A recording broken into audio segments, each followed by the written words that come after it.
oh ternyata sesuatu yang lokal gitu, sesuatu yang yang sehat gitu. Ya itu hal-hal yang membuat kita bahagia gitu, yang ada interaksi dengan masyarakatnya gitu, alamnya. Nah itu juga, ya. dan nah kan mereka kelihatan nih ternyata ada hubungannya antara spiritualitas dengan keberlanjutan itu tadi.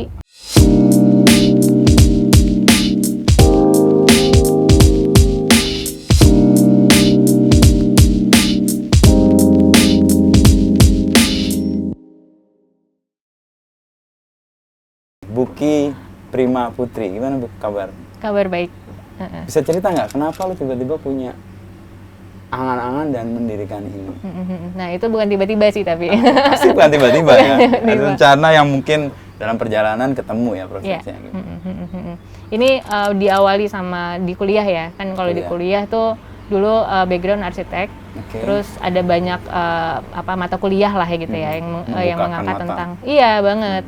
Mengangkat tentang arsitektur berkelanjutan, perilaku arsitektur gitu ya, terus psikologi arsitektur. Nah aku suka banget tuh dengerin yang kayak gitu.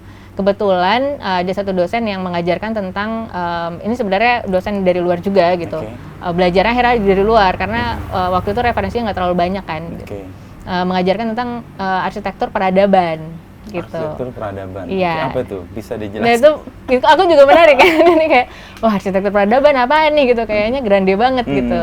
Tapi di situ diajarkan bahwa ternyata membentuk peradaban itu nggak cuma sekedar misalnya orang-orangnya gitu ya, maksudnya arsiteknya gitu dan lain-lain, tapi bagaimana arsitek ini mesti mikirin nih, mulai dari faktor-faktor hukumnya misalnya, sistemnya gitu yang berlaku dan lain-lain gitu, sampai akhirnya membangun sebuah peradaban yang kita inginkan. Kan maksudnya peradaban yang saat ini juga dibentuk kan sebetulnya gitu.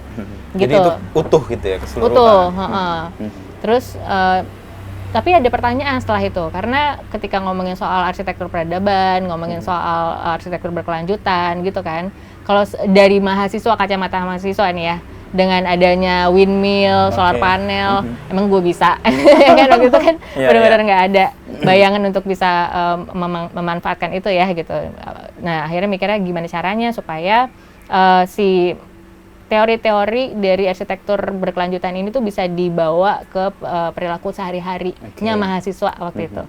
Berarti ini ngomongin soal perilaku kan gitu, ngomongin soal gaya hidup.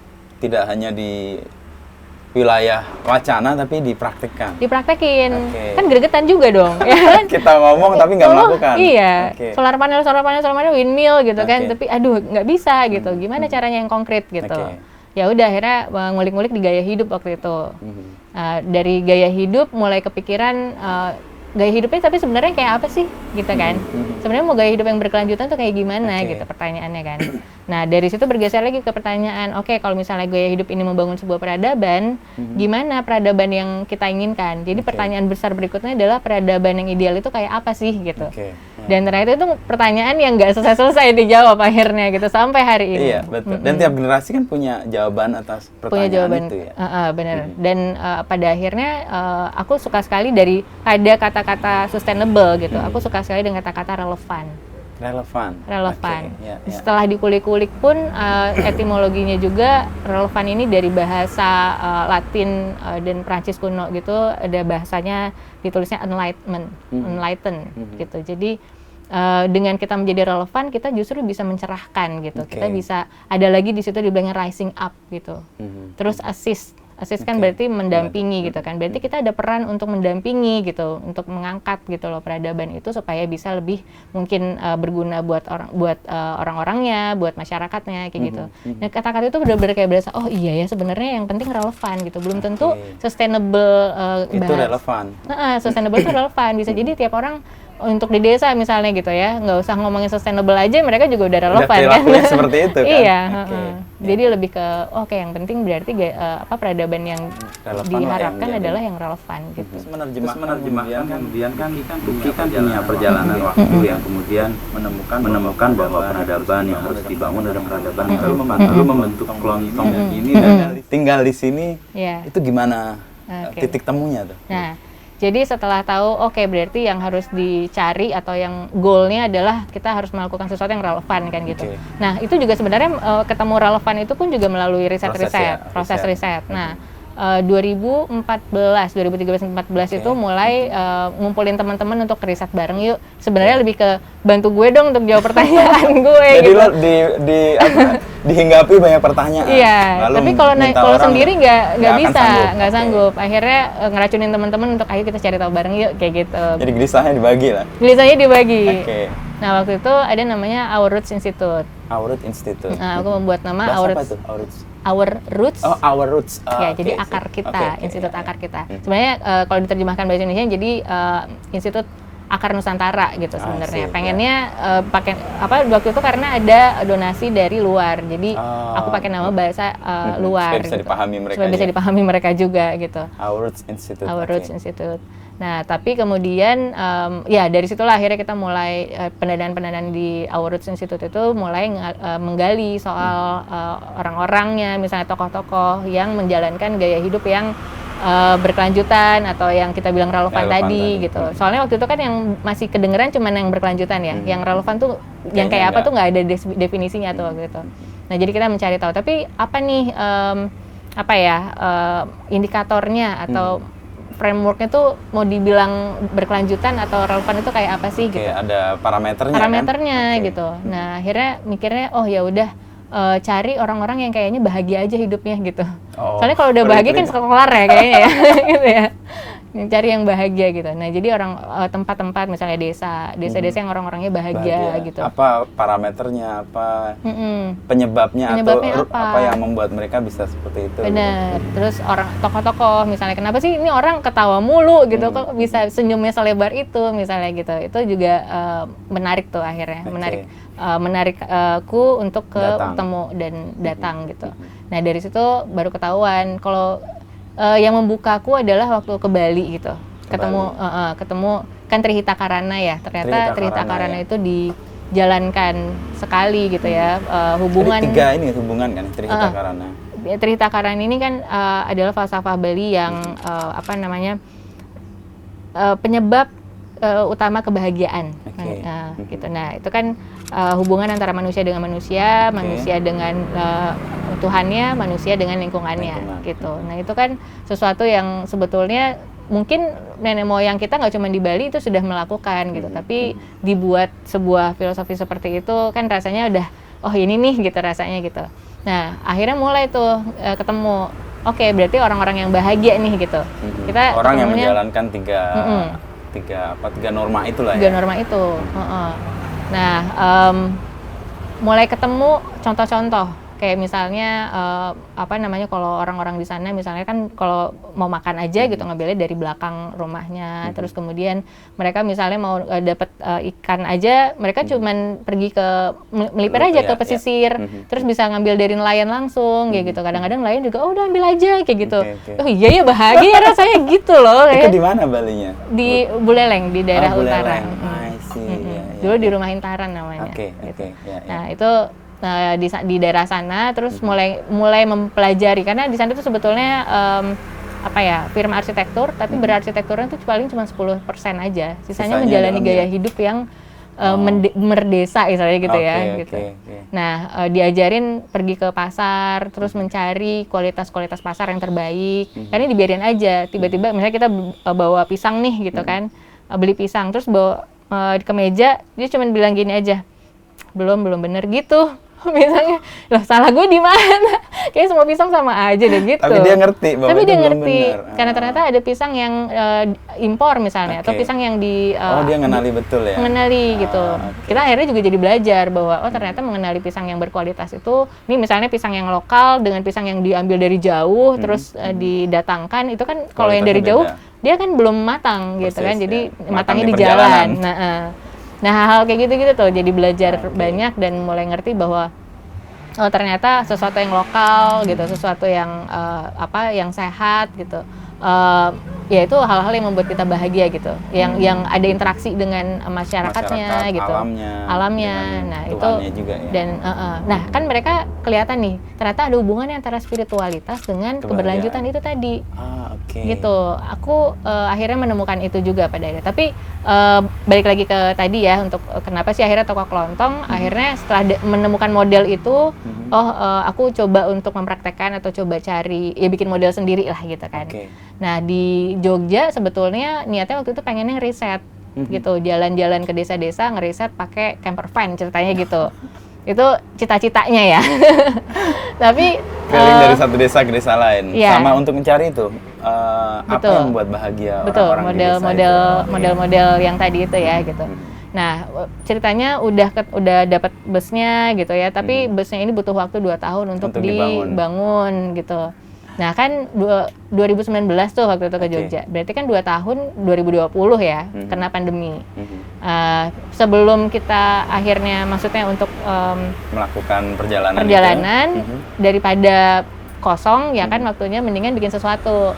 Tadinya pengennya bikin permakultur aja deh gitu di utara. Tapi ketemulah tempat ini. Tempat ini tuh udah bikin aku jatuh cinta banget nih gitu kayak. Ketemunya dalam proses mencari atau ditemukan? Mencari. Di sini ketemu gitu. Iya, ngelihatnya ini tuh kayak kalau zaman dulu waktu masih kecil kan suka doodling ya gitu, suka nyoret-nyoret gitu. Ini kayak gitu, yang atasnya segitiga, bawahnya segi 4, terus ada pintu besar warna dari kaca, kayak gitu-gitulah kebayang gitu. Oh ini kayak persis banget nih impian gue gitu.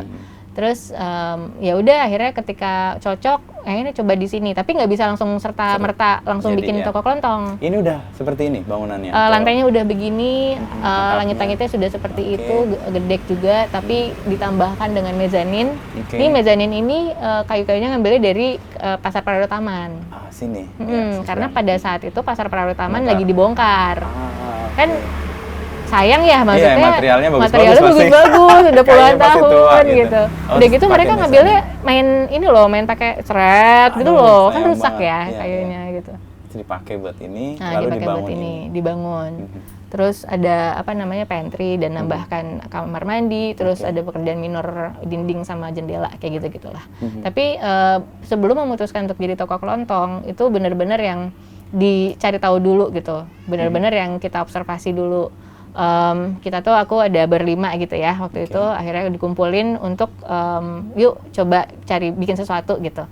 Nah menemukan bahwa ternyata orang-orang di sekitar sini karena Pasar Parado Tamannya udah nggak ada, mereka membutuhkan warung gitu katanya. Kita butuh warung Mbak gitu. Oke. Berarti kita waktu itu udah ada 5 sebenarnya, antara toko kelontong, tour and travel, mau bikin restoran, mau bikin perpustakaan, atau mau bikin co-working space. Ceritanya waktu itu antara. Yang dipilih toko kelontong. Yang dipilih akhirnya toko kelontong berdasarkan riset berdasarkan ya nanya-nanya observasi kayak gitu.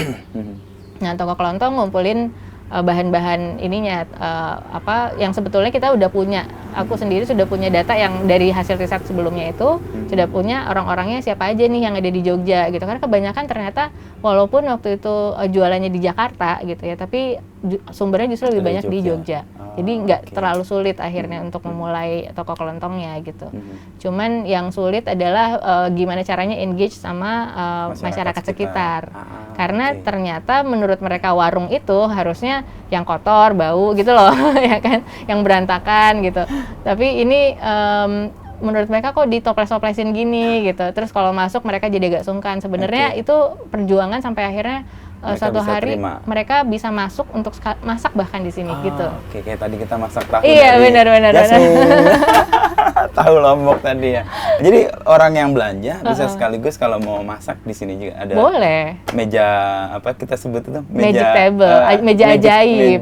Magic table di situ terjadi. Kita punya alih pawon namanya. Jadi orang-orang yang bisa. Nah, proses untuk kemudian kan tadi ada riset. Kan ada 5 kemungkinan yang mau dibangun, tapi kemudian memilih toko kelontong. Tapi ketika membangun toko kelontong pun untuk membuat masyarakat berani masuk, berani menggunakan barang-barang ini dan membeli barang-barang ini kan prosesnya panjang. Apa yang dilakukan Buki untuk kemudian bisa dan akhirnya mereka bisa keluar masuk dengan nyaman? Ada beberapa cara gitu. Yang pertama kita engage-nya melalui minta tolong ceritanya gitu. Minta tolongnya adalah Bu, kita mau cateringan dong gitu. Sebenarnya kita bisa masak aja ya di sini. Tapi dengan strategi atau taktik cateringan itu mereka akhirnya ke sini terus menjelaskan makanannya apa gitu kan. Sekaligus kita memang niat untuk ngeriset soal makanan lokal ya gitu. Apa aja sih yang dimakan sama orang sekitaran sini yang mungkin udah dulu ada tapi sekarang udah nggak diolah gitu. Mungkin karena memang nggak ada pohonnya atau udah nggak langka misalnya gitu. Nah, yang kayak gitu-gitu tuh akhirnya dicari tahu, terus mereka akhirnya masuk ngobrol gitu. Terus, oh ini apa Mbak? Gitu kan kalau udah masuk sini jadi penasaran ya. Biasanya suka ada hal-hal yang aneh-aneh tuh menurut mereka ya kan. Jadi ditanya ini apa sih Mbak gitu. Terus misalnya ngeliat lufah gitu atau blustru gitu. Loh, ini tuh dulu dimakan loh sama ibu saya kayak gitu. Oh iya ya, ini dulu banyak ini di belakang gitu. Terus akhirnya ngomong, bijinya coba ditanam aja Bu gitu. Jadi nanti kan waktu itu ditanam dari depan sampai ke belakang tetangga gitu nanam terus kan tumbuh ya. Nah itu jadi bahan obrolan. Terus oh ini udah tumbuh Mbak diapain gitu. Nanti dibuka aja bisa buat cuci piring gitu-gitu. Jadi malah jadi bicaranya atau ngobrolnya melalui hal-hal kayak gitu. Ya, sekaligus menemukan hal-hal yang tadinya jadi keseharian yang dilupakan dihidupi lagi ya. Iya, makanya kita jadi banyak belajar juga dari ibu-ibu di sini juga. Dengan cara tadi minta tolong gitu. Dengan cara minta tolong. Tapi itu langsung berhasil, gitu ya? Enggak juga kan? Ada tahapan berhasil sih. Oh itu berhasil. Berhasil. Cateringan tadi. Iya, mungkin karena ibu-ibu di sini atau orang-orang di sini memang helpful ya, orang benar-benar yang memang pengen ngebantu gitu. Kalau bahasa sini orang bisa rewang gitu. Rewang. Tahu kan ya kalau tapi kalau rewang ramean gitu ya. Iya, senangnya kayak gitu sih. Kita merasa bersyukur karena mungkin kita sebagai pendatang kan. Jadi waktu itu kita juga ngulik-ngulik tentang entitas kita sebagai pendatang. Kita pendatang tuh ngapain ya gitu. Ngerti kan? Ada insecure juga kan? Iyalah. Kita orang baru. Backgroundnya Aceh Padang. Oke. Gitu. Tapi komunitas Padang di sini kan juga banyak. Iya sih, cuman pasti terlihat dari rumah makan Padang ya. Iya, benar-benar. Cuman manis semua. Semua ya Padangnya. Ya. Iya.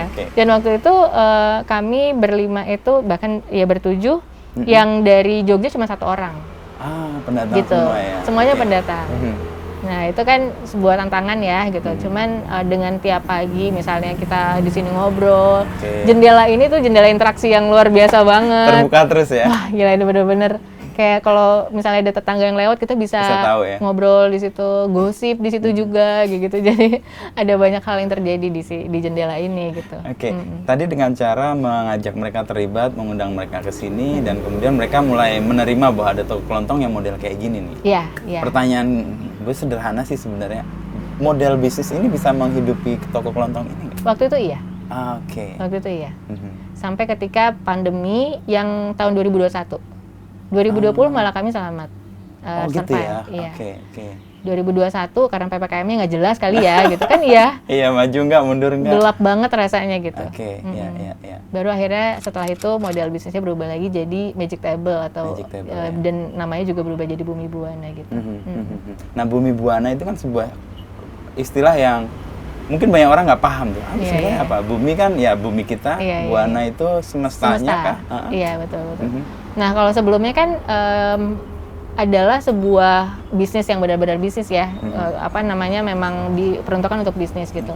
Tapi bisnis yang dilakukan di rumah sebetulnya kan waktu itu memang semua ini jadi tempat rumah gitu, jadi tempat tinggalku gitu. Ini sampai sekarang tinggal di sini. Sampai sekarang kan? masih tinggal di sini. Nah, dengan adanya bisnis di dalam rumah itu yang tadi sempat mengulik, akhirnya ketemu bahwa ternyata sustainability atau gaya hidup yang berkelanjutan itu juga berhubungan sama mental health atau kesehatan mental. Itu erat banget. Kenapa? Karena begitu aku di sini tinggal 2 tahun ya waktu itu ya, ada di satu tempat yang ini juga tempat kerja istilahnya gitu kan, ramai banget tiap hari gitu. Terus ada banyak kegiatan, aktivitas, orang-orangnya banyak gitu. Wah ternyata secara mental ini mengganggu sekali ya. Pas misalnya lagi sakit, aduh kok di bawah masih pada ngobrol gitu, nggak bisa istirahat gitu. Pengaruh. Dan ketika ditahan terus kan meledak ya akhirnya gitu. Meledaknya tuh lebih ke aku pengen sendirian gitu. Nah itu posisi ketika sendirian itulah akhirnya aku merasakan bahwa oh ternyata selama ini gue nggak baik-baik aja gitu. Gitu. Dan ditambah dengan beberapa peristiwa-peristiwa yang memang memang ini memang harus istirahat istilahnya gitu ya gitu. Terus udahlah dalam proses itu ditambah lagi dengan omongan orang kayak misalnya apalagi orang-orang terdekat gitu yang bilang mental healthmu gimmick aja kayak gitu. Itu rasanya kayak oke. Gitu.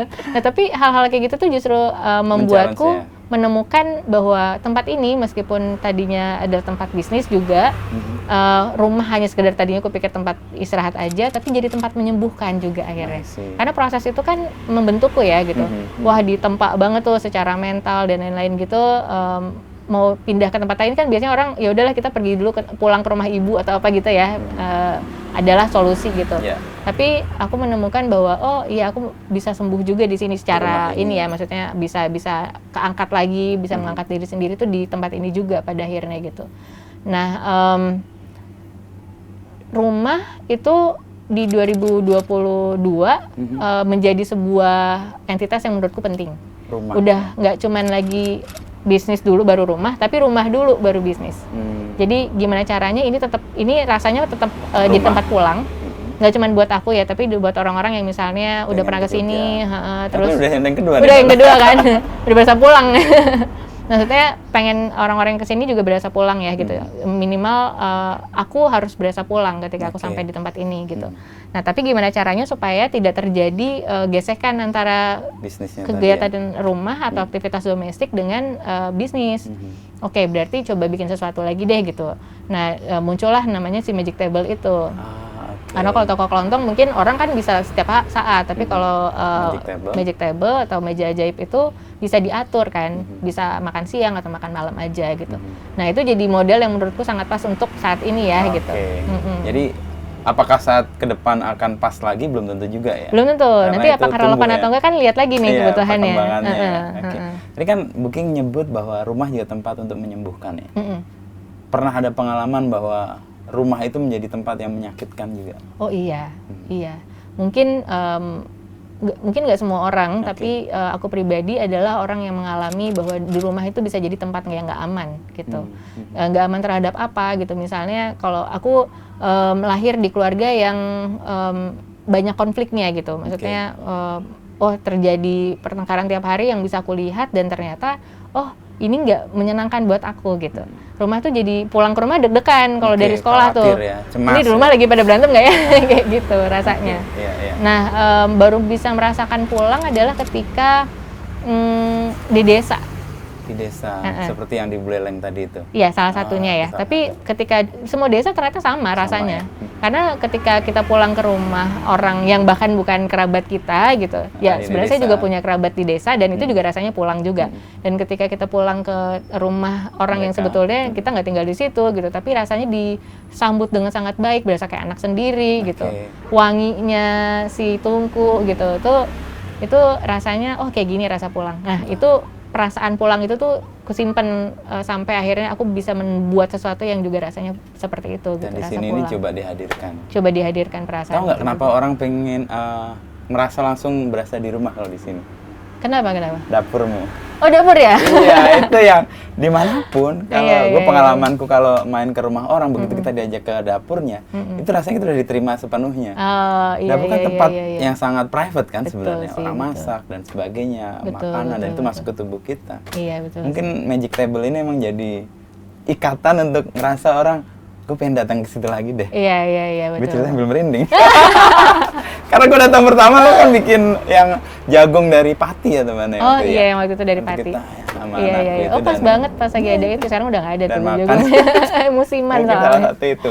Nah yang Buki sebutkan juga sandang, pangan, papan, dan sadar. Itu kan soal ya mental health di situ, consciousness, lalu berkesadaran. Itu 4 kata itu ketemu jadi paduan tuh gimana ceritanya sebagai sebuah itu kan kayak value yang mau dihidupi kan? Betul. Nah, balik lagi kalau bumi gitu ya, kan kalau bumi buwana ya, bumi dan semesta gitu. Kalau bumi kan kita segala sesuatu yang kita lakukan di bumi lah gitu ya, kita ngomongin soal kebutuhan primer gitu ya, sekunder dan tersier gitu. Ya kita pasti butuh makan, kita butuh untuk punya sandang gitu, dan butuh untuk tempat tinggal gitu kan. Itu kayak udah semua orang dari SD juga kita udah diajarkan seperti itu ya gitu. Sampai akhirnya ini pencarian juga bareng-bareng waktu itu sama teman-teman di Jakarta gitu. ternyata ada satu hal yang kurang ya. Kalau misalnya kita oke lah kita punya pangan, kita punya sandang, kita punya papan gitu. Tapi kalau misalnya ini tidak bisa dimaknai gitu. Nah, itu bisa kayak jadi kosong gitu ya. Kosong, dan kosongnya ini bukan kosong yang suwung yang kita sebut baik itu ya gitu. Tapi kosong yang pada akhirnya jadi penyebab kenapa sih sekarang ada banyak sampah, ada banyak penyebab-penyebab kerusakan lingkungan ya. masalah lingkungan gitu. Nah, itu kan karena orang tidak sadar terhadap pola konsumsinya misalnya gitu, terhadap ya punya sandang tapi belinya impulsif misalnya gitu kan. Ada tulisan merah sale, ambil. Wah, langsung gitu. Impulsif tidak secara sadar Tidak membelinya. secara sadar. Terus kalau makan juga gitu kan. Makan wah kelihatannya karena lagi lapar makan ngambilnya banyak, taunya nggak dihabiskan gitu kan. Hal-hal seperti itu berarti sebetulnya di antara sandang pangan papan ini perlu diiringi satu hal lagi gitu. Ya, sadar itu tadi gitu. Jadi sadar kayak lapisan paling dasar dari ketiga kebutuhan yang harus utama tadi, yang primer gitu. tadi ya. Itu yang membuat Buki yakin bahwa itu hidup berkelanjutan bisa dilakukan seperti itu. Iya, relevan ya. Hidup yang relevan tuh bisa, bahkan nggak harus berkelanjutan. Ketika misalnya kita sudah punya sadar, kita tahu kapan harus melakukan berhenti. apa gitu. Kapan melakukan apa, kapan harus berhenti gitu ya. Iya, betul. Gitu sih. Lalu pilihan-pilihan barang yang ada di sini itu merepresentasikan itu semua. Iya.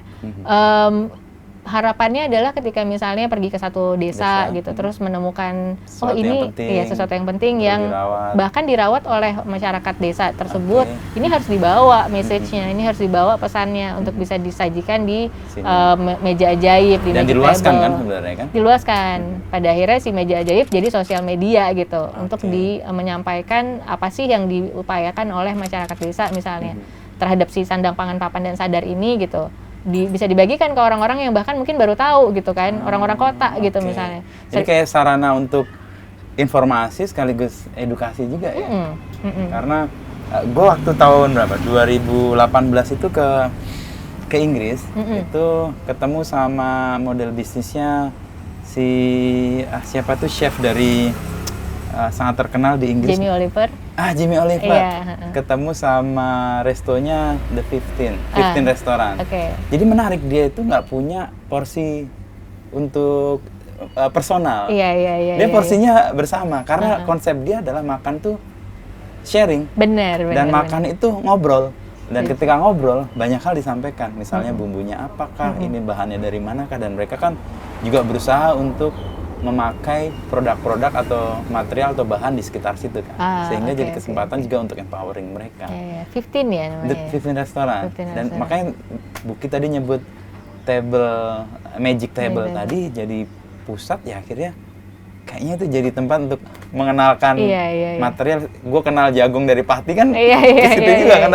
Gue cari-cari lagi nggak nemu lagi. Udah mungkin nggak musim lagi ya. Iya udah nggak musim sih. Tapi memang benar akhirnya yang diambil sebetulnya contoh dari magic table ini adalah meja-mejanya orang-orang desa. Itu persis banget, udah kelar lah ya kan. Pakai kursi begini aja, meja panjang, makanan ada di situ semua. Semua orang makan di situ, ngobrol, terus ya udah cuman ada misalnya satu menu atau dua menu, ya kita makannya bareng-bareng gitu kan. Gitu. Kalau ini pertanyaan teknis tapi mungkin penasaran juga banyak orang. Misalnya orang pengen datang ke sini, pengen masak di sini atau menikmati atau setidaknya ngobrol di magic table ini. Gimana caranya? Nah ini lucu. Gimana? Soalnya sesekali aku akan buka kan di Instagram, jadi itu lebih mudah kan. Ketika Instagram buka, di bawahnya ada link Google Form di situ untuk ngisi, untuk cari tahu mereka diet preferensi dietnya seperti apa. Mungkin ada yang vegan, vegetarian, pescetarian gitu-gitu kan ya, atau keto misalnya gitu. Terus ada yang misalnya gluten free ya, atau bisa juga tahu alerginya akhirnya di situ, karena kan penting banget ya tahu alerginya gitu. Sama level kepedasannya. Nah, dari Google Form itu biasanya udah ketahuan ya kan, mau bikin apa segala. Cuman kalau misalnya pas lagi nggak ada, misalnya kayak aku bulan ini pengen istirahat dulu dan Google Form nggak langsung ku take out kan, nggak dibuka. Orang-orang yang mau datang ke sini itu biasanya lewat walk-in aja gitu. Jadi karena frekuensinya sama aja gitu. Atau misalnya bisa langsung kontak aku ke WhatsApp atau misalnya ke DM ku yang mungkin orang-orang nggak tahu tapi akhirnya jadi kontak langsung gitu. yang paling sering adalah walk in, tiba-tiba lewat gitu datang. jalan kaki, dan itu bener loh. Jadi jalan kaki melambat itu pada akhirnya menemukan sesuatu itu terbukti di sini gitu. Seringnya orang-orang yang jalan kaki justru bisa menemukan tempat ini. Kalau naik kendaraan dan Lewat bercepat-cepat pasti. nggak akan ketemu. Iya kan? Tadi sempat nyasar nggak? Enggak ya? Berarti melambat mobilnya. Iya. Tapi gue pertama nyasar loh. Iya kan? Iya, karena gue mobil malah ketemu si Malah Anagar. ketemu Anagard. Iya. Malah dia teriak kayak, "Mas Inu ngapain lu?" Wah, malah dicegat di Iya, situ. iya. Dan setelah jalan baru ketemu tempat ini. Oh gitu ya. Jadi ada Google Form. Berarti Buki mempelajari betul soal pangan ya, di luar soal ya kan akan dimasak kan. Misalnya Iya. kalau orang mau butuh misalnya yang vegan kah atau yang keto atau Iya, bahkan iya. yang gluten free, berarti dipelajari semua. Secara keseluruhan sandang pangan papannya itu dan sadar itu yang relevan ya. Yang pertama kan mungkin sekarang sustainable. Ya, ya. Setelahnya kan regeneratif ya gitu. Tapi ya. hal-hal kayak gitu tuh dicari tahu banget supaya tepat guna lah gitu. Kalau misalnya orang Asik. datang tuh benar-benar yang kena gitu. Mhm. Kebutuhannya apa? Ya, itu Yang juga relevan tadi itu. mencegah orang impulsif juga kan. Ya benar. Jadi orang memang by design atau by Benar, dia benar. rencana ke sini untuk melakukan itu. Iya benar. Berarti kan backgroundnya arsitek. Lalu sekarang kan ngulik pangan. Dan sekarang malah bahas soal yang berkesadaran dan sebagainya. Nah, ketemunya itu di mana dan bagaimana itu bisa terjalin, Bu?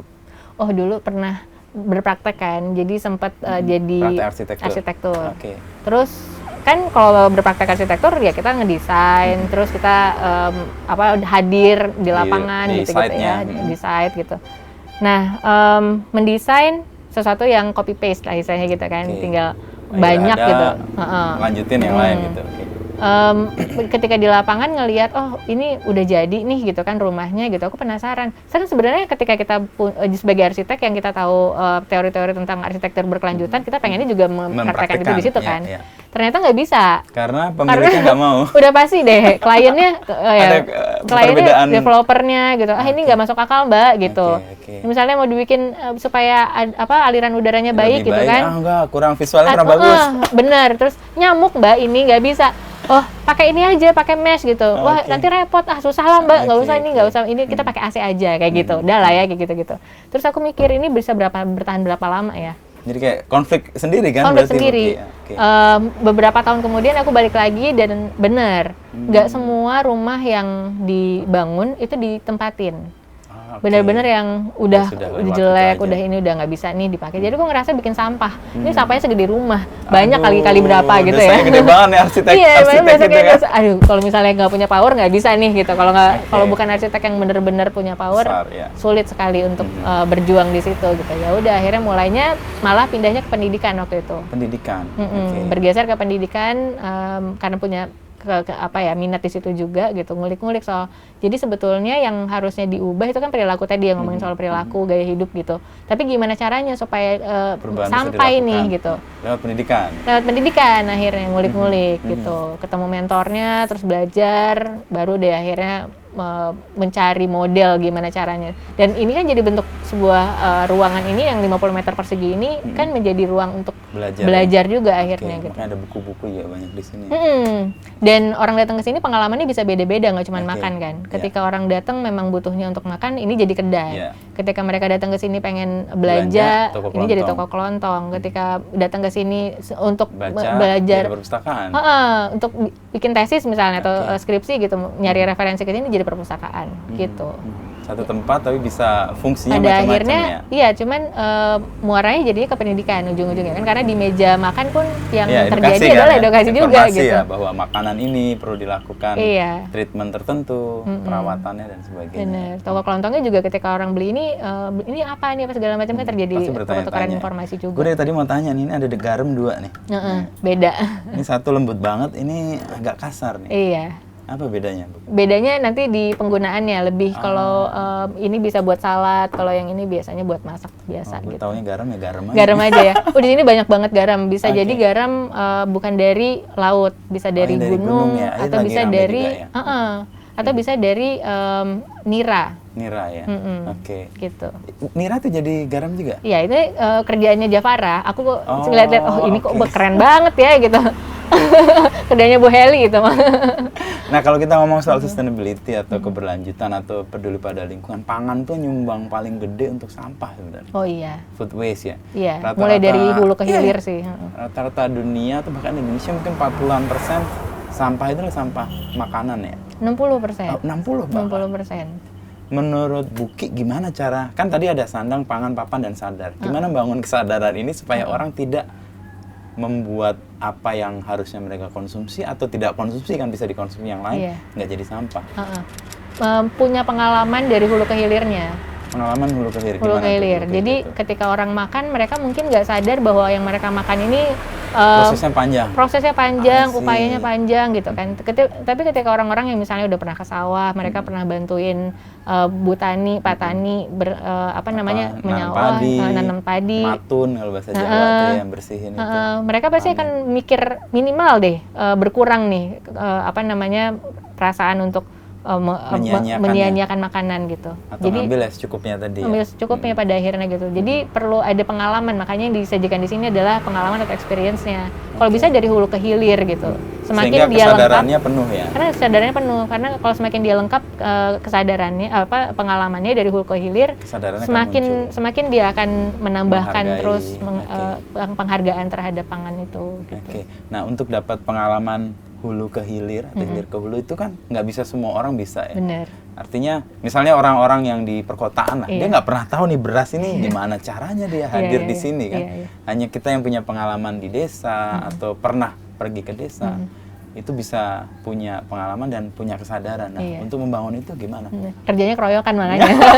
Makanya ada Mas Inu, kan kenapa ada orang-orang yang lain misalnya mereka kerja di pariwisata gitu kan. Oh, bikin trip-trip yuk, trip-trip ke sawah gitu. Kan ada nih sekarang di kota-kota ya yang kita bikin trip ke pinggir kota gitu kan. Sekarang bisa ngelihat sawah. Murakabin juga. Nah, itu kan keliling kayak sawah gitu. Untuk mengetahui bagaimana pangan yang kita konsumsi setiap hari diproses dan iya, minimal dari kayak gitu-gitu deh. Kan orang-orang kota sekarang juga udah mulai jenuh kan, pasti mereka akan melipir kok gitu secara sendirinya. Tapi kan nggak selalu ya, orang tahu prosesnya, ngerti hulu ke hilirnya, tapi kemudian kesadarannya tetap aja nggak terbangun.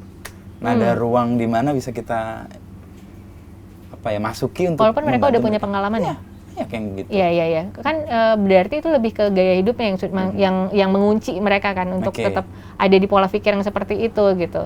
Nah, ini tinggal teman-teman yang ada di kota gimana caranya supaya bikin sesuatu nih supaya gaya hidupnya di-hack gitu loh. Gitu. Perlu minimal satu kan kalau kita baca Atomic Habit 1% aja yang bisa ditambahkan, diselipkan satu aja gaya hidup yang akan bisa membantu untuk meditasi misalnya gitu. Kebanyakan orang-orang yang akhirnya tetap ada di pola yang sama karena mereka nggak mau menambahkan satu aja gaya hidup yang mungkin mengubah secara relevan ya gitu, signifikan gitu.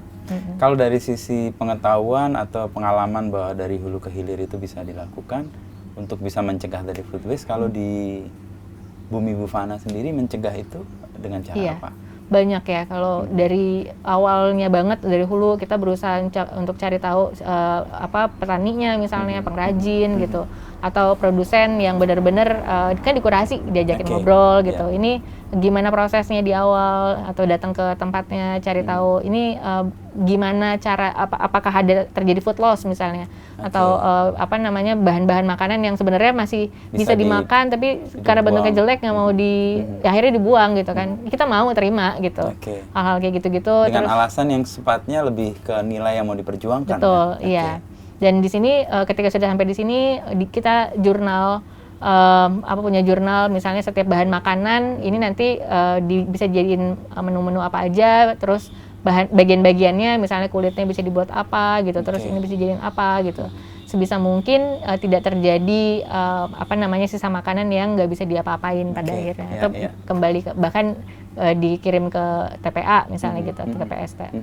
Ya, beberapa rumah makan melakukan itu sih. Iya. Misalnya tadi gue sebut lagi 15 itu, dia kentangnya itu ukurannya beda-beda. Dan by desain mereka jelaskan kenapa kok ukurannya beda-beda, karena kita tidak ingin memilih yang besar-besar aja. Juga yang kecil kita mau pakai untuk menjaga supaya tidak jadi sampah atau tidak dimanfaatkan gitu ya. Karena itu udah diproses dan sebagainya. Dan pengetahuan itu kita baru dapat, atau setidaknya saya baru dapat setelah makan di situ dan dijelaskan. Oh. Kok gue makan kentang di situ dengan meja yang sebelah kok beda. Beda. Ya kentangnya. Tapi dia dijelasin, ini memang beda gitu. Iya. Nggak bisa semua seragam. Iya, Itu iya. memang dia mau mengatasi masalah ada food waste itu. Iya. Dia dapat dari petaninya kan macam-macam. Benar. Nah itu dilakukan. Tapi pentingnya narasi tuh kayak gitu ya. Iya, Pentingnya iya. jadi storyteller tuh. Persis. Bahwa akhirnya sekarang storyteller bukan cuma satu profesi. Kalau bisa semua orang jadi storyteller apapun Untuk profesinya. produknya kan, Iya, yang supaya kemudian bisa dapat menyampaikan pemahaman ya atas itu. Dan gue dari situ terus ada soal makan sebagai kegiatan sosial itu juga baru nggak di situ. Oh iya. Dia makan malam itu ya menunya adalah menu bersama dan dia Iya. tertib bukanya jam 7 malam. Iya. Jadi sebelum buka ya orang nunggu aja antri. Oh iya? Begitu buka langsung orang datang semua. Wah gila. Dan itu menghemat juga jam kerja mungkin ya. Karena dia mengambil chef atau mengambil pelayannya itu di jam 7 sampai jam 10. Di luar jam itu jadi udah padat ya? dia itu ramai sekali. Menarik. Memang agak padat tapi terus jadi kerasa wah seru ya nunggu ini ya. Iya. Prosesnya ya. Oh, Jadi oke. dia men-solve problem soal makanan untuk sosial, untuk ngobrol, sama makanan nggak ada yang kebuang karena yang kebuang. semua bentuk ukuran bisa dipakai. Benar. Nah kalau kurasi ini kan ada proses untuk kemudian memilih kan. Iya. Nah mencegah itu gimana, Bu? Jadi ada 5 kriteria. Yang pertama adalah dia lokal, Lokal. terus kemudian dia sehat, Oke. ramah lingkungan. Karena Oke. kalau sehat belum tentu ramah lingkungan. Persis. Maksudnya ramah lingkungan belum Iya. tentu sehat juga gitu. Oke. Terus kemudian dia ethical. Ethical Berarti oke. ngomongin soal sosialnya juga Ya, ya, ya, apakah fairness-nya. wellness-nya dan lain-lain. Terus kemudian yang kelima ya kualitasnya. Kualitas. Oke. Dan 5 itu Buki semua yang mau kurasi. Saat ini iya sendiri. Sebelumnya ada Oke, timnya. ada tim ya. Iya. Melelahkan nggak kan? Harus ngecek kan, harus riset kan. Oh, Misalnya iya. soal ethical aja atau soal sehat belum tentu Iya. tadi lingkungan ya. Oh, iya, Nah, iya, itu iya, kan iya. harus mengecek gitu. Iya. Makanya ada juru riset. Kalau di Bumi Buana itu ada namanya juru riset. Oh, Juru dia riset membantu ini untuk ngumpulin, itu. ngumpulin anak-anak muda yang nggak harus backgroundnya misalnya pangan gitu, nggak harus, tapi mereka punya passion untuk, mereka punya curiosity lah, mereka punya Oke. rasa penasaran yang tinggi untuk cari tahu apa sih pangan yang saat ini kita makan gitu. Nah itu dari mereka akhirnya bisa mengumpulkan lah kurang lebih kita bisa melihat gitu pangan yang ada di Jogja saat ini, terutama pasarnya, jajan pasarnya, terus kemudian kuliner khas Jogjanya, pangan yang berkelanjutannya seperti apa dan pawonnya seperti apa gitu. Itu yang kita kumpulkan. Gitu. Dari 5 kriteria itu kan akhirnya mengerucut ke beberapa produk aja kan. Lokal, Iya. lalu umumnya kalau produk yang kita temukan di masyarakat itu memenuhi kriteria itu atau enggak? Saat ini enggak. Apa yang Jujurnya biasanya nggak enggak, dipenuhi? tapi Apa yang nggak dipenuhi umumnya? sehatnya, maksudnya sehatnya. kan udah mulai orang-orang kan nyarinya instan ya Oke, gitu. ya. Terus kemudian bahan-bahan dasar kayak misalnya minyak gitu. Minyak ya masih pakai minyak-minyak industri yang sebetulnya kalau kita merujuk ke ramah lingkungan, ini nggak ramah Itu nggak ramah lingkungan, banget soalnya ya, ada oke. deforestasi di baliknya dan lain-lain gitu kan. Tapi orang-orang nggak Nggak tahu. peduli ya, Tapi murah dan cepat dapatnya. nah itu dia, hal-hal seperti itu, misalnya pakai pewarna buatan gitu Dari atau lingkungan, ya ya. hal-hal yang kayak gitu. Ya, lebih ke sehat juga Oke. kan kayak gitu. Jadi banyak banget sebetulnya yang kita punya, tapi mungkin karena tuntutan zaman ya gitu akhirnya, atau yang Hilang. adanya di situ Ya, sebetulnya adanya cuma ada itu aja gitu di pasar gitu, ya udah akhirnya dipakai yang hal-hal bahan-bahan yang seperti itu. Tapi kalau kita ngelihat dari rujukan catatan-catatan kita yang zaman dulu nih, maksudnya pangan-pangan kita yang zaman dulu sebetulnya itu udah hampir Masuk semua. masuk semua gitu. kriterianya. Jadi yang membuat itu kemudian tidak berlanjut apa? Industrialisasi kah atau Itu satu, instan itu udah pasti, masyarakat? itu nomor Oke. satu. Terus kemudian pola konsumsinya masyarakat juga udah berubah kan. Dan ketika terjadi sesuatu yang pola konsumsi dan pola hidupnya masyarakat yang mulai instan itu, orang-orang nggak mau merawat. Padahal kata merawat dan memelihara itu tuh adalah sebuah garis bawah ya gitu, supaya kita bisa berkelanjutan gitu. Kayak contohnya misalnya pohon-pohon yang tadinya masih dijaga, dirawat, terus karena ya udahlah misalnya ini nggak ganggu gitu, akhirnya ditebang gitu. Oke. Atau misalnya karena udah nggak dipakai lagi, karena yang dipakai atau yang nilai ekonominya ada itu orang-orang lebih nyarinya yang nilai ekonomisnya ada gitu kan. Ya udah yang dipelihara yang ada nilai ekonomisnya, yang nggak ada nilai ekonomisnya ya udah ditebang aja. Padahal dia adalah langka misalnya, pohon-pohon langka yang sebetulnya kita kalau misalnya mau rawat atau kita mau gali sebetulnya banyak banget manfaatnya dari gitu. pohon itu ya. Oke. Nah, ekonomi kan jadi sesuatu yang seringkali jadi kambing hitam ya, bahwa ini Bener gue juga. nggak melakukan ini karena kebutuhan ekonomi. Padahal kalau lihat kita merujuk ke orang-orang pendahulu kita atau generasi sebelum kita yang hidup selaras tadi ya, Trihita Karana itu kan, dengan alam, dengan Tuhannya dan dengan manusia itu kan berdampingan tuh. Tapi ada ekonomi nih yang membuat kayak yang tadinya udah baik-baik aja jadi kacau balau tuh. Benar. Itu Booking lihat itu sebagai Aduh, TBL ngomongin ekonomi. Kenapa? Itu membuat kan jadi pembenaran ya. Itu sah nggak jadi pembenaran untuk orang ya entah bertahan hidup lah alasannya lah atau untuk merasa gue juga pengen relevan nih dengan relevan dengan cara ini kan. Benar. Banyak juga pertanyaan-pertanyaan orang yang bilang kenapa sih produk-produk yang sustainable tuh mahal gitu kan. Iya, itu sama aja tuh ya kan. Iya, pertanyaan kurang lebih sekali dua. Tapi gini, yang namanya orang kan yang penting kebutuhannya terpenuhi nih si sandang pangan papannya kan. Kalau misalnya balik lagi ke regional ya, kalau misalnya kita tinggal di kota udah pasti deh hal-hal kayak gitu ya kita butuh kita butuh pemasukan gitu kan untuk membeli atau untuk bisa bertahan hidup si sandang pangan papan ini gitu. Tapi kalau misalnya orang-orang di desa ya kan lebih mudah kalau misalnya mereka menanam, mereka udah bisa makan. Metik, ya kan kalau misalnya sandang pun mereka butuh buat apa sih gitu. Ya kan? Dia arisan pakai itu, dia kondangan pakai itu, dia acara yang lain pakai itu. Jadi ya udah, atau kadang-kadang ya dari turunan aja dari ibunya apa segala gitu. Kualitas sandang zaman dulu malah lebih bagus karena masih bisa diturunkan buat berapa generasi bahkan. Papan mereka cuman tinggal tebang pohon yang di sekitar ya udah jadi. Jadi kalau mau dibilang soal ekonomi itu kalau menurutku tergantung dari tiap-tiap orang tinggal di mana.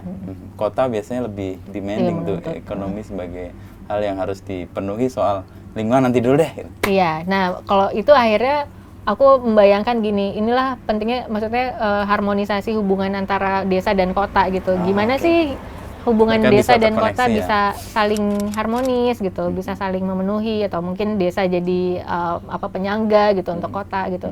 Ya tapi berarti orang-orang kota mesti menghormati ya orang desa ketika misalnya datang ke desa dan istilahnya bahasanya mereka kan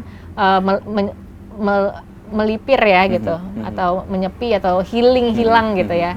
Ya hormati aturan-aturan desa gitu. Ya kayak gitu sih. Nah repotnya kan banyak desa sekarang tumbuh dan ingin menjadi seperti kota.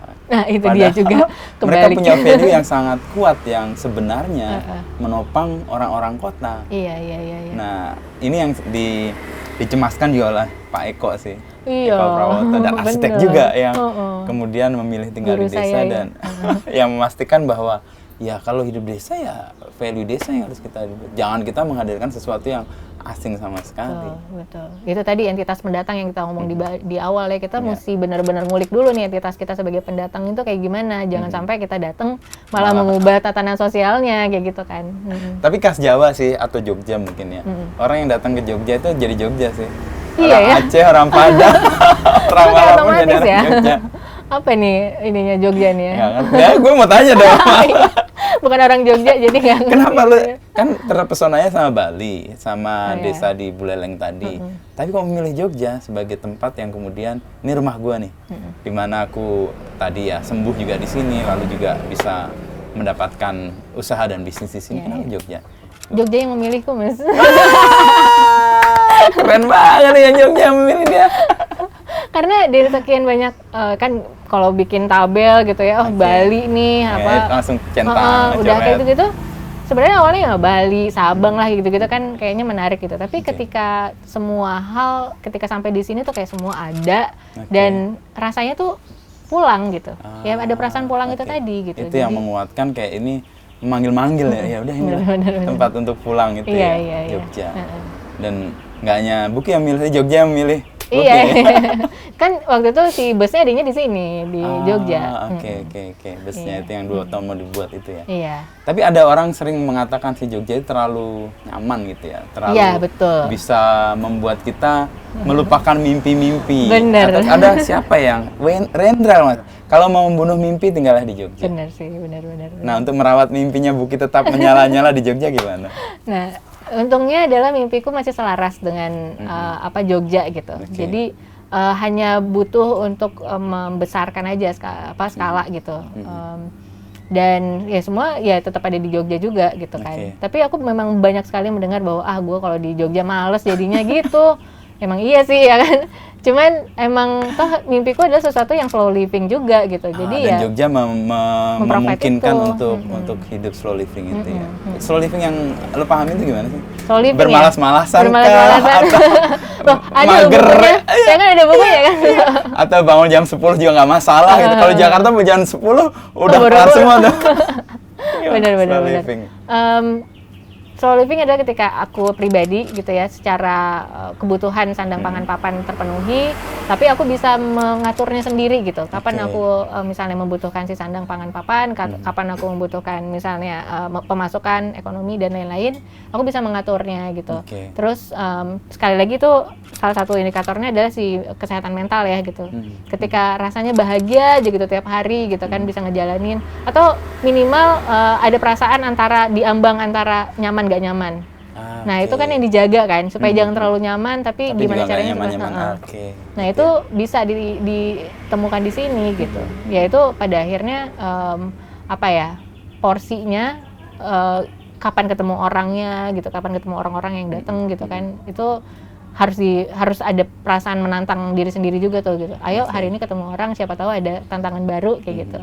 Dan kapan nggak melakukan itu? Dan kapan nggak melakukan mengatur itu, semua itu ya? tapi diatur. Dikendalikan oleh Bukinya sendiri karena Iya, mau menjalani slow living itu. Benar. Tapi dengan Tapi tuntutan orang atau tuntutan keluarga atau mungkin Enggak. Goalku adalah aku pengen membuat sebuah jurnal gitu. Jadi harian di mana semua aktivitas yang ada di Bumi Buana itu pada akhirnya bisa jadi minimal bukan contoh lah ya, karena tiap orang pasti beda-beda kan gitu. Persis, ya. Tapi mungkin ada parameter ya yang bisa ini bisa nih. Pijakan atau titik untuk orang melihat ya. Iya, gitu sih lebih ke situ. Dan menghadapi, ini tren sekarang juga lagi muncul ya, selain mental health, bagaimana orang harus menghargai perasaan seseorang, lalu yang slow living juga. Ada yang mengkritik nih, ini generasi cengeng aja nih, nggak mau fight, nggak mau kompetisi, nggak mau menghadapi realita, dan kemudian dia menarik diri. Terhadap kritik itu gimana, Bu? Aduh. Tapi emang bener sih, maksudnya gini, kita tetap perlu belajar sama orang-orang orang tua di atas kita gitu ya, generasi di atas kita. Dengan banyaknya hal yang mereka alami, dengan banyaknya pressure yang mereka alami gitu ya, mereka akhirnya produktif gitu, maksudnya mereka jadi pribadi yang tangguh gitu kan. Kalau misalnya kita memang pengen dan secara kebutuhan hidup kita ada kita jadi yang tangguh, ya kita perlu membuat pressure kita sendiri pada akhirnya gitu. Dan itu perlu diperlukan keberanian. Dan keberanian itu sendiri kan sebetulnya gini, karena kan orang-orang anak-anak muda sekarang tuh takut menghadapi ya kan, takut menghadapi sesuatu, karena takut gagal. Dan kalau misalnya dihadapi, takut misalnya ini nggak bisa dipecahkan nih, atau nggak bisa diselesaikan gitu kan. Stuck di situ gitu. Padahal aku pernah mendengar sebuah cerita gitu ya, ada seorang anak yang ngomong ke ibunya, nanya gitu, Bu, kamu waktu melahirkan saya dulu tuh kan nggak tahu apa-apa gitu, kan nggak ngerti, nggak ada yang nyontohin, nggak ada yang ngajarin, tapi kok semua bisa dilewatin gitu, sampai hari ini saya sudah besar, saya sukses gitu, kok kamu bisa gitu mendidik saya sampai seperti ini gitu. Ibunya bilang gini, karena di dunia ini tidak ada yang tidak bisa dicari tahu, kalau dia bahasanya gini, figure outable gitu. Jadi semua itu bisa dicari tahu, bisa ditemukan solusinya kayak gitu. Asalkan kamu menghadapinya, karena ketika kamu menghindari, kamu nggak tahu masalahnya apa yang bisa dikutak-atik gitu. Nah, tapi ketika kamu hadapi, ini loh masalahnya di sini, sebenarnya dia bisa diselesaikan gitu. Nah, sekarang kamu benar-benar ngadepin nih, hadir penuh hadir penuh sadar utuh ya. Nah, itu benar-benar di situ tuh gitu. Nanti ketemu pasti gitu. Figure outable gitu. Figure outable. Ya. Itu kata-kata yang dalam proses mencari dan kemudian menemukan apa yang Buki hadapi di sini dan kemudian gue bisa menyelesaikan. Wah, hal-hal yang menyakitkan udah pasti ya gitu. Tapi banyak hal yang menyenangkan juga gitu. Maksudnya proses pencarian itu pasti semua orang nggak enak, itu perasaan yang nggak nyaman. Persis, karena dia harus berhadapan dengan diri sendiri. Betul. Dan paling berat emang hadapi diri sendiri. Itu menghadapi diri sendiri. Iya. Benar-benar. Dan itulah yang aku sebenarnya apa yang aku tantang di tempat ini gitu, di 50 meter persegi ini, aku bisa nggak ya untuk mencari tahu diriku sendiri, karena itu yang paling sulit gitu. Bisa nggak aku mengenali diriku sendiri, bisa nggak aku membuat diriku relevan gitu dengan orang lain, dengan apa yang aku lakukan kayak gitu. Terus kemudian menghadapinya itu, apakah aku perlu orang lain atau aku bisa dari dalam ya, katanya kan jawaban ada di dalam ya. Jadi ngulik-nguliknya dari dalam gitu. Oh ternyata sebetulnya itu hanya kayak kompas aja gitu.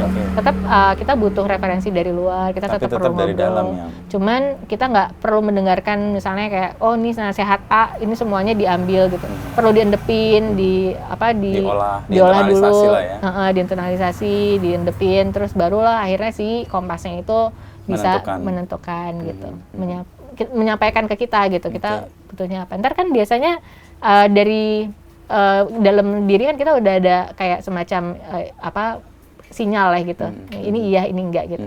Makanya kalau aku bilang kalau zaman sekarang tuh orang-orang kan kemarin tuh ada di Magic Table ada bapak dan ibu sama satu orang anak muda yang ngobrol nih. Itu tuh kita ngobrolin soal bapak ini nanya sama saya. Buki, menurutmu gitu, kenapa sih anak-anak muda zaman sekarang gitu mulai mengarah ke hal-hal yang lebih bersadaran kayak gitu. Kenapa sih mulai ke sana gitu trennya? Apakah ini tren? Apakah karena memang ada sesuatu gitu? Kalau menurutku pribadi ya gitu, aku melihatnya bahwa kan ada di Jawa tuh jagat alit, jagat ageng gitu ya. Mikrokosmos dan makrokosmos. Bahwa ternyata apa yang ada di dalam diri kita tuh sama dengan apa yang ada di luar gitu kan. Nah, ketika yang di luar ini kan kita bisa ngeliat ya, contohnya ya, kalau di luar maksudnya alam semesta gitu. Ketika terjadi ketidakseimbangan, dia akan melakukan keseimbangannya sendiri gitu. Sama dengan di dalam kita juga gitu. Ketika anak-anak muda mulai ngerasa kok ini kayaknya ada yang sesuatu yang nggak, ada yang salah nih gitu. Dia akan secara otomatis akan mencari keseimbangannya sendiri gitu lewat kalau misalnya ini banyak sampah, kalau misalnya ke Bantar Gebang, kalau tadi kita ngomongin soal orang kota, gimana hilirnya, coba lihat aja Bantar Gebang gitu. Itu pasti ada tergerak rasa kayak sadarnya muncul gitu ya. Sadarannya muncul kayak ini aku nggak pengen nih jadi bagian dari penimbun sampah sebanyak ini gitu. Ya udah itu secara alami kok gitu. Terjadi keseimbangan antara makrokosmos dan mikrokosmos gitu. Terus jawab Bapak itu apa? Si Bapak itu iya juga ya gitu. Aduh si Bapak, iya. Bapak itu baik sekali. Tapi emang ada hal yang unik sih, juga pengamatan sih, pengalaman ketemu orang. Memang 4-5 tahun terakhir hidup berkesadaran, mindful ini kan jadi kayak, ya nggak tahu apakah tren atau gaya hidup, atau memang kebutuhan yang akhirnya disadari sebagai sesuatu yang primer, kayak sandang pangan papan dan sadar tadi. Tapi kan banyak yang ada di permukaan aja tuh. Banyak yang ikut tren. Nah, selayaknya tren juga kayak gaya hidup peduli lingkungan itu kan juga jadi tren. Nah, untuk menjaga itu nggak sekedar tren dan jadi sebuah kesadaran, Buki ngelihat itu challenge-nya panjang atau kayaknya sebenarnya tinggal selangkah lagi deh. Panjang karena dia harus jadi teladannya dulu. Jadi ketika menurutku ya, ketika sudah diteladani, melaku kan gitu, sudah ada contoh gitu kan, itu kan energinya ngumpul tuh di lakunya kan. Nah, kita bisa memilah gitu ya. Kita bisa memilah mana sih yang ngomongin cuma permukaan, mana sih yang ngomongin dengan laku gitu. Kita cari yang lakunya gitu. Dan itu akarnya pasti lebih kuat gitu. Kayak kalau ngeliat pohon pasti kita nyarinya kalau mau pegangan cari yang pohon akarnya lebih kuat kan gitu. Nah, untuk jalan ini, jalan yang Buki tempuh ini, sejauh mana Buki melakukan semuanya?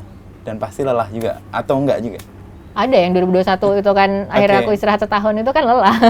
Karena kelelahan. Karena lelah. Tapi selalu ada kan, kita tahu ya siklus Di Oke, hidup ya, ini kan pasti ada siklusnya naik kan. turun, ya, oke. Kalau dulu mungkin kita punya ketika fase kita lelah tuh rasanya kita menyalahkan diri sendiri gitu. Tapi 2021 aku lebih ke ya udah emang udah fasenya. Jadi Oke. lebih bisa dinikmatin, lebih bisa dimaknai. Menerima ya. Gitu. Ketika bisa dimaknai jadinya enak, pas Netral naiknya aja lagi gitu ya? netral, dan ketika naiknya lagi udah lebih enak gitu. Oke. Apa yang waktu itu membuat lelah dan exhausted gitu kan, kayak ngerasa habis gitu. Aduh. Ini curhat nanti jadinya. Private kayaknya. Ya, pokoknya ada peristiwa-peristiwa yang aku waktu itu putus gitu. Terus kemudian ada hal-hal yang ini berat banget karena numpuk jadi satu peristiwa. PPKM dan lain-lain gitu. Jadi semuanya jadi satu. Terus emang ternyata setelah aku lihat, ini pentingnya menjurnal juga ya ternyata gitu. Setelah aku melihat jurnalku 10 tahun yang lalu, aku juga mengalami hal itu. Yang sama. 20 tahun yang lalu aku melihat jurnalku masih pas di tahun 2011 dan 2001 itu sama. Yang tadi Buki bilang siklus ya? Jadi siklus, aku baru bisa ngeliat, pada saat 2021 kemarin ada ketemu jawabannya. Ternyata memang ya udah dijalanin aja gitu. Dan pentingnya jurnal sebenarnya untuk menemukan polanya itu ya? Nah itu, akhirnya bisa ngeliat kan gitu. Padahal kita udah lupa mungkin, tapi ketika kita ngeliat jurnal, iya ya dulu kayak gini ya gitu. Itu jadi kesempatan untuk penyembuhan juga ya? Benar, jadi tahu juga langkahnya gimana caranya. Ketemu mentor dulu gitu. Gitu akhirnya. Terus menemukan penyebabnya secara lebih tenang gitu, nggak menyalahkan diri tadi kan? Benar. Saya bisa menerima sebagai sebuah hal ya, ini siklusnya seperti Emang ini. cuma siklus aja gitu yang perlu dilewatin doang. Ya. Untuk menjalani ini semua, Buki menemukan kegembiraannya di sisi apa? Banyak banget sih. Bahkan yang misalnya berat-beratnya juga jadi kegembiraan karena kan itu ya nggak ada sesuatu yang tetap ya gitu. Jadi ketika terjadi sesuatu yang kok berat banget ya gitu. Cuman aku jadi tahu ini pasti bakalan jadi sesuatu yang membahagiakan nantinya gitu. Sampai pada keyakinan bahwa nanti ada sesuatu yang membahagiakan itu gimana? Itu kan iman yang kuat tuh. Kadang-kadang kan kita jalanin kan. Bener butuh iman. Itu iman yang kuat loh. Karena ada bukti sebelumnya. Ya, kan? Dan bukti itu ketahuan karena kita jurnalkan tadi. Nah itu dia. Catat dan kita ngelihat polanya tadi. Benar. Kan kita udah pernah ngelewatin yang kayak gini juga dulu gitu. Diselamatin juga akhirnya gitu. Terus akhirnya makanya tadi kalau kita ngomongin soal nama bumi buana gitu kan, bumi dan semesta gitu. Buminya adalah sesuatu yang sandang pangan papan. Semestanya adalah sesuatu yang sadar di mana nggak semua hal bisa kita kontrol gitu. Pada akhirnya ya cara kerjanya semesta aja kita berserah kayak gitu. Yang penting punya iman itu tadi.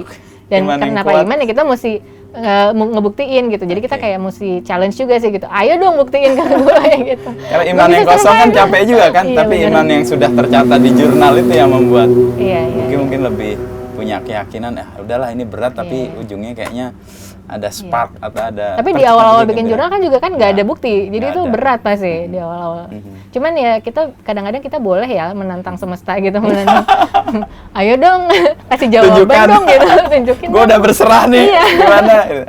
Gitu sih. Tapi bentuknya jurnal Buki menulis berarti? Menulis. Mirip ya, terapiku juga menyembuhkan itu dengan menulis. Dan itu kan semua apa yang kita rasakan secara personal kita tulis. Dan itu relasi paling dekat dengan diri sendiri dengan kata-kata sih. Betul sih. Dan itu kan private juga kan. Kita nggak mungkin menceritakan kepada orang lain selain itu. Iya betul. Tapi mungkin perlu diekstrak juga ya. Jadi kadang-kadang ketika kita melihat ternyata hal ini tuh ada makna yang bisa kita bagikan ke orang, itu perlu diekstraksi, dielaborasi jadi sesuatu yang bisa dicerna orang lebih gampang gitu. Iya, nggak sangat subjektif jadinya. Jadinya nggak terlalu subjektif gitu dan nggak memalukan diri sendiri kalau diceritain. Tapi kalau otentik sebenarnya kuat loh, sebagai sebuah pengalaman yang orang lain baru merasakan sesuatu karena kita mengalaminya sungguh-sungguh kan. Bener sih. Dan itu biasanya kan detail-detail itu yang muncul. Tunggu kalau siap ya. Itu butuh mental. Tapi bener juga. Ya. Nah, tantangan Buki untuk menjadi tetap relevan selama ini apa sebenarnya? Tantangannya? Nah, apa ya? Mungkin karena udah berjalan ya, jadi kalau di awal-awal dulu lebih ke memahami diri sendirinya dulu, sama kadang-kadang kita people pleaser kan, jadi kayak oke lah dengan semua orang. Itu bahaya sih. Itu bahaya betul. Bener. Betul bahaya banget. Karena nggak semua orang juga harus kita istilahnya nggak bisa lah kita menyenangkan semua orang. Bener. Karena kita punya prinsip, kita punya sesuatu yang diperjuangkan. Dan itu relevan buat orang, nggak relevan buat kita jadinya gitu kan. Nah menjaga itu dalam proses untuk tetap relevan kan ada hal-hal yang bersinggungan atau bahkan bertentangan gitu. Benar. Cara menghadapinya gimana? Rutin. Meninggalkan atau menghadapinya? Menghadapinya. Menghadapi ketika bertentangan apa-apa gitu ya. Ya udah. Polanya gimana? Kalau misalnya memang udah nggak sejalan, ya udah bisa dilepas. Jadi lebih mudah untuk let go ya gitu. Gimana caranya? Ada anchornya apa? Adalah rutinitas. Gitu, rutinitas yang dilakukan sehari-hari, misalnya kayak domestik. Iya, jadi hal-hal itu kan sudah jadi pola nih gitu kan. Ketika kita mulai terlalu jauh, kita pasti berasa nggak enak gitu kan. Balik lagi kan ke jangkarnya tadi itu ya, rutinitas. Makanya rutinitas itu menurutku penting sekali sih. Nah, dalam perjalanan kita udah sejam ternyata ngobrol ya. Oh, udah ya? Nah, dalam perjalanan tadi kan ada cita-cita, ada idealisasi, lalu mewujudkan cita-cita di sini jatuh bangun. Nah, kalau di level sekarang itu sejauh mana cita-cita dan idealisasinya terwujud?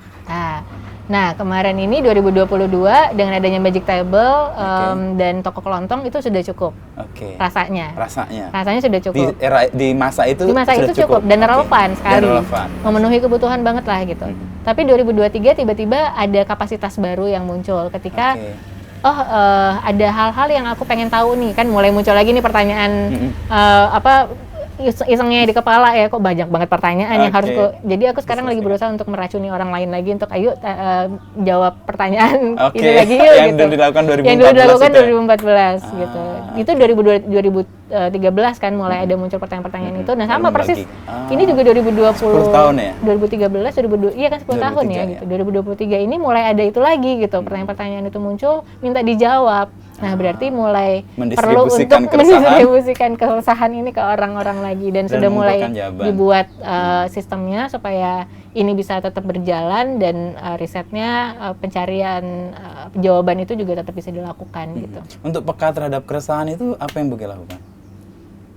Bengong kali ya. Bagus deh. Itu semua orang butuh bengong memang. Iya kan? Nah, itu dari bengong itu kemudian muncul beberapa hal ya. Iya.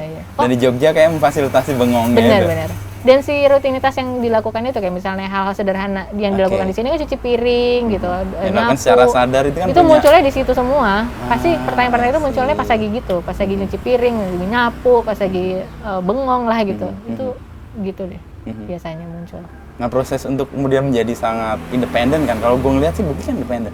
Nah, relasi dengan kan masih ada keluarga, ada orang tua mungkin atau yang lain-lain untuk menjelaskan jalan hidup yang Buki pilih seperti ini gimana tuh? Ibu saya malah sekarang pindah ke Jogja kan? Oh, berhasil loh berarti membuat orang baru tua. Tahun lalu akhirnya enak juga ya di sini gitu.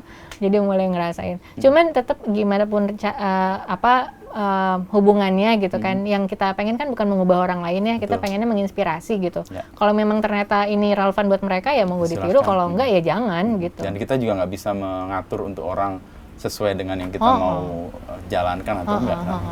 Inspire aja kayaknya udah top banget ya. Iya. Akhirnya Ibu kesini. Walaupun ya cuma setahun inilah gitu ya. Kita nggak tahu nanti tiba-tiba tahun depan udah diperpanjang lagi gimana, nggak tahu deh. Dan tantangan-tantangan yang Buki kira-kira petakan ke depan, tadi kan udah lihat pola nih. Keresahan 10 tahun lagi muncul, lalu ngajak teman-teman yang lain punya keresahan yang sama didistribusikan, cari jawaban atas keresahan itu makin kesini makin rumit atau makin gamblang? Apanya polanya? Keresahan yang muncul. Keresahannya? Oh iya, jelas. Makin rumit. Karena kan elemennya semakin banyak ya. Faktor-faktornya juga semakin nggak bisa ditebak gitu.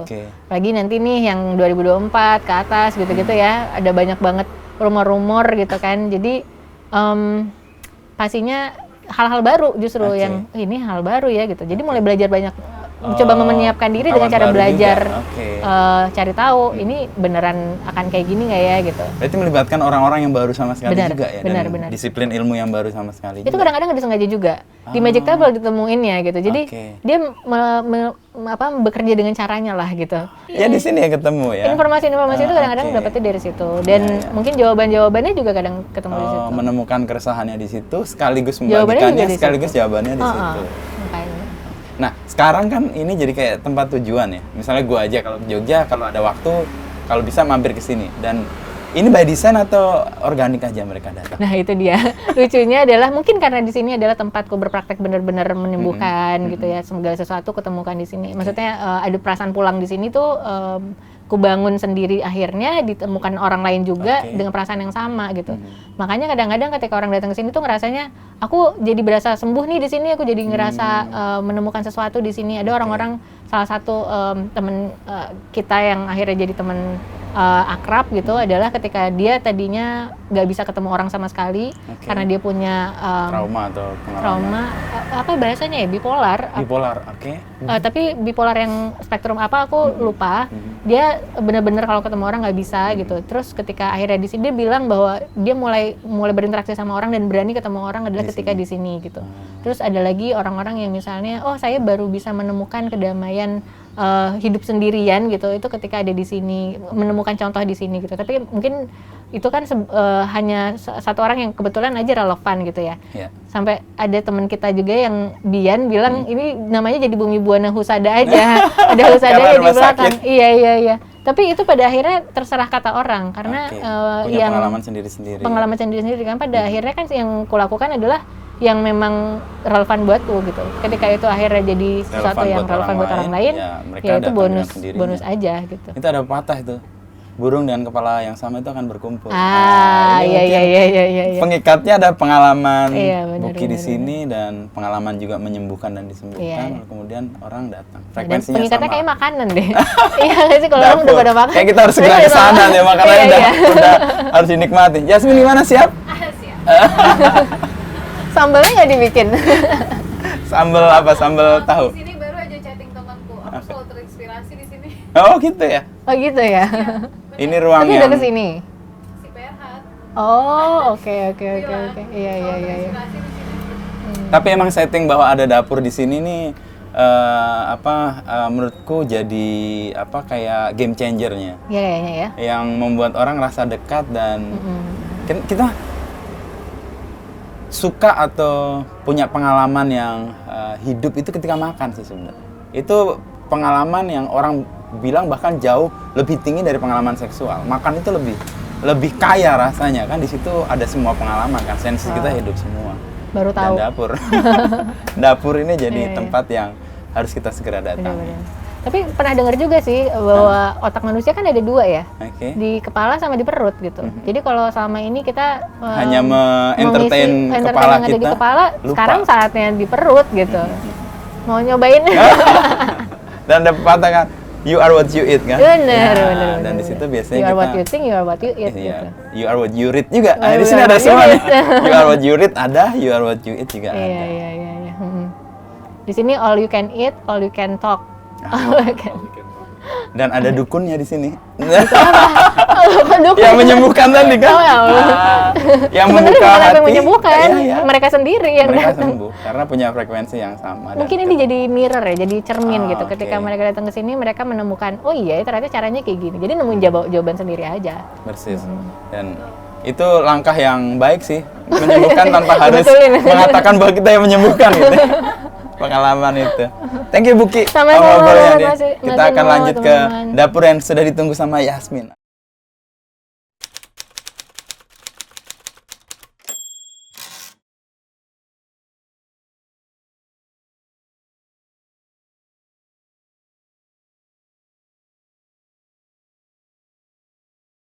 Kebetulan banget, ini nggak disengaja juga. Datang ke sini bawain tahu Lombok yang katanya nomor 1. Oh iya, tadi udah berjanji ke kami, ke Iya. kita ya, Iya. bahwa tahu ini tidak akan kempes. Nggak akan kempes, Ya, dia oke. padat dari, dan aku baru tahu ternyata backing vokal. Judulnya di prank Mbak Buki tapi pranknya asik. Di prank Mbak Buki tapi pranknya asik, tapi sampai goreng sendiri kan tadi. Iya. Upaya untuk menunjukkan bahwa tahu ini tidak kempes itu dikawal dari awal digorengnya. Harus tangan orang Lombok juga. Ya nggak sih? Yang artinya apa Lombok? Ternyata bukan pedas. Oh iya bener. Lurus. Lumbuk ya? Lumbuk. Lumbuk. Baik, kita ke sana Buki, kita Oke, yuk kita menikmati. makan bareng yuk.